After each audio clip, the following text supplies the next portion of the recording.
Hello बच्चों, बहुत बहुत स्वागत है आपका अपने यूट्यूब चैनल फ्री स्टडी पर। आज की वीडियो में हम जानेंगे, मैंने आपको पहले ही बताया था कि अब जो आपकी वीडियो आएगी वो आएगी हिस्ट्री के important question answer BA programme second semester.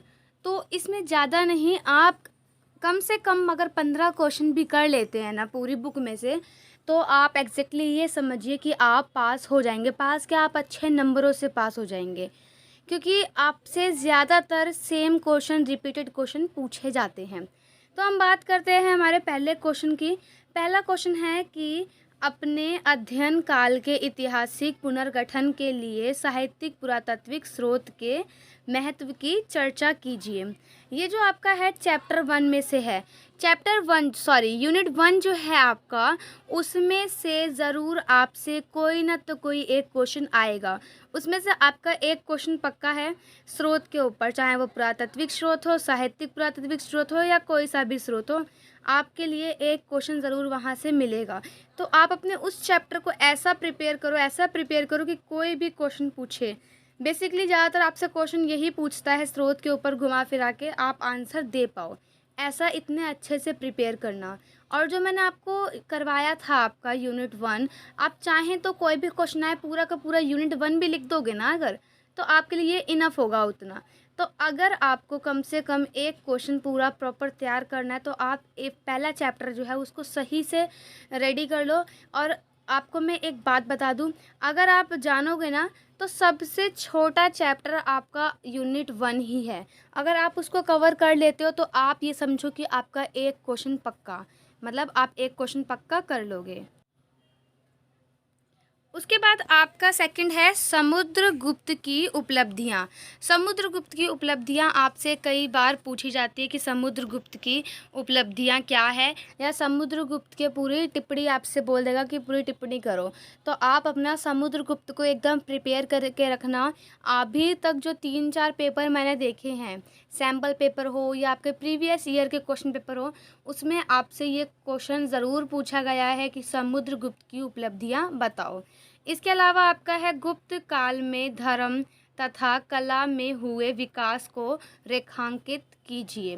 जो गुप्त काल है उसमें जो धर्म तथा कला में हुए विकास, यानी इसमें एक टाइप से आपको वहाँ की कला के बारे में, चित्रकला है, मूर्ति कला है, नृत्य कला है, कला के बारे में, और धर्म यानी धार्मिक जीवन के बारे में प्रॉपरली बताना है।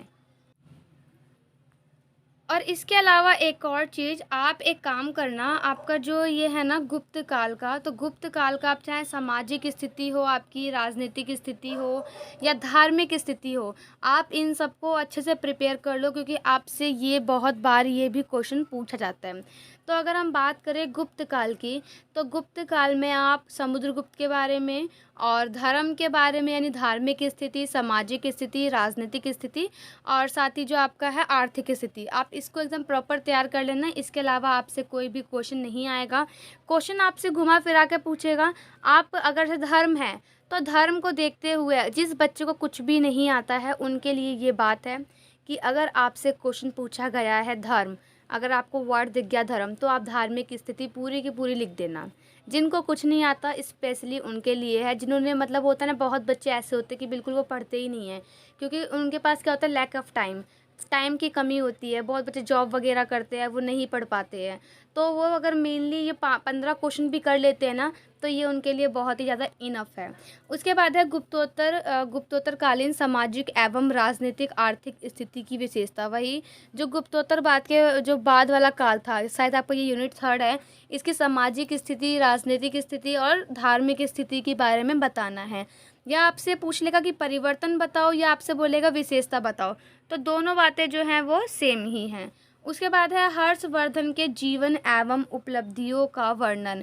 ये दोनों जो क्वेश्चन है, गुप्तोत्तरकालीन वाला और हर्षवर्धन वाला, ये भी आपका most very very very important question answer है। ये आपका हर बार आपसे पेपर में पूछा जाता है। उसके बाद है गुप्तकालीन मूर्तिकला व चित्रकला का वर्णन। अभी मैंने आपको बताया था, जब आपसे क्वेश्चन नंबर 3 पूछा गया है यहाँ पे आपसे, कि ये जो आपका कला है, इसी कला में एक्चुअली ये मूर्तिकला और चित्रकला आता है। मूर्तिकला और चित्रकला, तो आप एकदम कला को एकदम सही से कर लेना, क्योंकि आपसे ये क्वेश्चन घुमा फिरा के पूछेगा मूर्ति कला, चित्रकला या नृत्य कला, तो ये सब इसी में ही आता है। तो आप इन सारे क्वेश्चन को अच्छे से कर लेना। उसके बाद 7 क्वेश्चन जो आपका मोस्ट इम्पोर्टेंट है वो है चालुक्य कौन थे। कला एवं संस्कृति के क्षेत्र में उनके योगदान की विवेचना करो, यानी उनके टाइम पे जो कला थी और संस्कृति कैसे उन्होंने डेवलप किया या उसकी जो विशेषता है आप वो भी लिख सकते हैं, कोई प्रॉब्लम नहीं है। उसके बाद आपका 8वां क्वेश्चन है गुप्त काल की राजनीतिक, आर्थिक व सामाजिक अवस्था की विश्लेषण। देखिए, मैं बार बार आपसे कह रही हूँ, आप राजनीतिक स्थिति, आर्थिक स्थिति और सामाजिक स्थिति ये सब की कर लेना, चाहे गुप्त काल हो, चाहे गुप्तोत्तर काल हो, चाहे हर्षवर्धन के समय वाला काल हो। आपको जितना भी कराया गया है, और मैंने आपको बताया भी था कि अगर आपसे सामाजिक स्थिति पूछे तो उसमें 5-6 पॉइंट मेन होते हैं, वो आप सब में लिख सकते हो। ठीक है, तो आप इसको भी एकदम अच्छे से अपना तैयार कर लेना। उसके बाद है आपसे जैसे क्वेश्चन पूछता है ये समुद्रगुप्त के बारे में, बोल देगा कि समुद्रगुप्त पर टिप्पणी लिखो, या चालुक्य कला के बारे में, और इसके अलावा तुर्की आक्रमण जो आपको करवाया है तुर्की आक्रमण के बारे में, गुप्त कला एवं साहित्य के बारे में, वैष्णव धर्म और शैव धर्म कौन थे इनके बारे में बोलेगा टिप्पणी करो, भूमि अनुदान, गुप्तकालीन धर्म, राजपूत का उदय कैसे हुआ या उद्भव कैसे हुआ, ये क्वेश्चन आपसे मेनली शॉर्ट में पूछे जाते हैं। उसके बाद जो आपका 10वां क्वेश्चन है वो है आपका त्रिपक्षीय संघर्ष पर टिप्पणी लिखो। ये जो आपका त्रिपक्षीय संघर्ष वाला जो आपका क्वेश्चन था, जो कन्नौज को लेकर जो युद्ध हुआ था, है ना, आपको याद होगा, तो ये भी आपको जो है मोस्ट इम्पॉर्टेंट क्वेश्चन आंसर है। बार बार ये क्वेश्चन जो है पेपर में पूछा जाता है, तो इसको भी आप एकदम अच्छे से प्रिपेयर कर लेना। इसके अलावा है सिंध पर अरबों की विजय का राजनीतिक एवं सांस्कृतिक प्रभाव का विश्लेषण करो। यानी जब अरब जो जीते थे, सिंध पर अरब की विजय, यानी अरब जब जीते थे तो उस टाइम पर वहाँ की राजनीतिक स्थिति क्या थी, या राजनीतिक प्रभाव क्या पड़े, सांस्कृतिक प्रभाव क्या पड़े, या सामाजिक प्रभाव क्या पड़े। तो अगर आपको ये प्रभाव क्या पड़े ये नहीं पता है ना, तो आप एक काम करना, वहाँ पर आप बेसिकली राजनीतिक विशेषता भी लिख दोगे ना, तो टीचर देख के खुश हो जाएगा कि बच्चे ने कम से कम क्वेश्चन अटैम्प्ट तो किया। ऐसा भी होता है, क्योंकि आपको पता है बोर्ड वगैरह में ज़्यादातर ऐसा होता है कि बच्चे ने क्वेश्चन अटैम्प्ट तो किया। तो ऐसे ही आप, अगर जिस बच्चे को कुछ नहीं आता, जिनको आता है उनके लिए वेल एंड गुड, जिनको नहीं पता कि क्या लिखना है तो वो राजनीतिक एवं सांस्कृतिक देखकर उसकी विशेषता ही लिख देना, कोई प्रॉब्लम नहीं है, अच्छे से पास हो जाओगे। उसके बाद है पूर्व मध्यकाल में राजपूतों का उदय कैसे हुआ। ये आपसे बहुत बार क्वेश्चन घुमा फिरा के पूछा जाता है कि राजपूतों का उद्भव कैसे हुआ, या डायरेक्ट पूछ लेगा कि राजपूतों का उदय कैसे हुआ। तो ये भी आप बिल्कुल अपना प्रिपेयर कर लेना। इसके अलावा है पल्लव कला एवं स्थापत्य की मुख्य विशेषता लिखो। देखिए, जो पल्लव वंश था, मैं फिर से आपको रिपीट कर रही हूँ, सामाजिक स्थिति, राजनीतिक स्थिति, धार्मिक स्थिति, और ये जो आपकी कला है, कला, स्थापत्य, मूर्ति कला, चित्रकला, ये आप एकदम अच्छे से कर लेना, हर सारे वंश की, जितने भी वंश आपने पढ़े हैं। क्योंकि आपसे क्वेश्चन एक्चुअली आक्रमण वाले नहीं पूछते कि आक्रमण क्यों किया, ये सब नहीं। आपसे जो ग्रेजुएशन में यही क्वेश्चन पूछते हैं कि धार्मिक स्थिति क्या थी, चेंजेस क्या है, प्रभाव क्या पड़े, बेसिकली आपसे यही क्वेश्चन पूछे जाते हैं। इसके अलावा डायरेक्टली ये क्वेश्चन पूछा जाता है आपसे चौल राज्य तथा प्रशासन पर निबंध।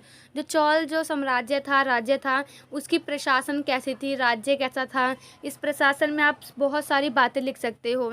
आपको पता है कि एक केंद्र स्तर पर प्रशासन था, उसके बाद आपको मैंने बताया था कि अलग अलग राज्यों में बांटा गया था, उसके अलावा डिस्ट्रिक्ट में बांटा गया था, तो वहाँ पे अपने अलग राजा थे, है ना। इसमें आप ये सामंत वगैरह भी ऐड करके लिख सकते हो।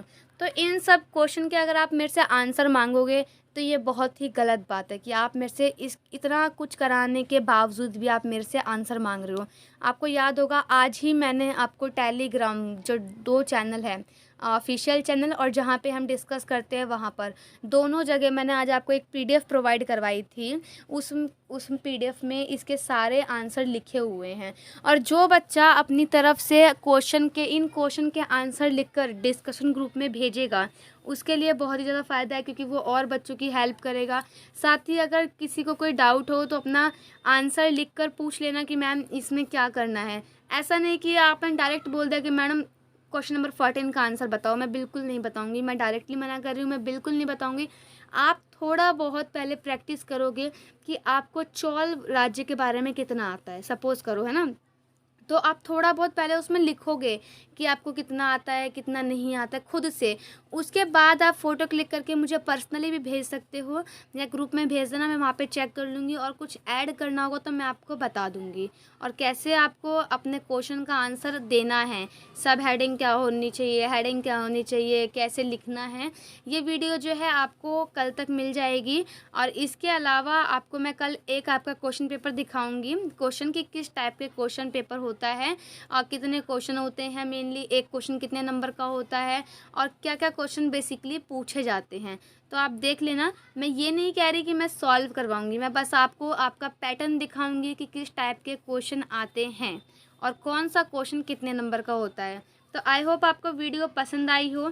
जो बच्चा चैनल पे नया हो, टेलीग्राम चैनल है हमारा, जो टेलीग्राम जो चैनल है उसकी जो लिंक है वो डिस्क्रिप्शन में दी गई है। आप वहाँ पे जाके क्लिक करोगे तो टेलीग्राम आपका ओपन होगा, आप जाके हमारे चैनल को ज्वाइन कर सकते हैं। वहाँ पे आपको सारे चैप्टर के सारे सब्जेक्ट के इम्पॉर्टेंट क्वेश्चन आंसर, साथ ही आपको हिस्ट्री का जो भी आपके इम्पॉर्टेंट क्वेश्चन आंसर है उसका PDF प्रोवाइड किया है मैंने।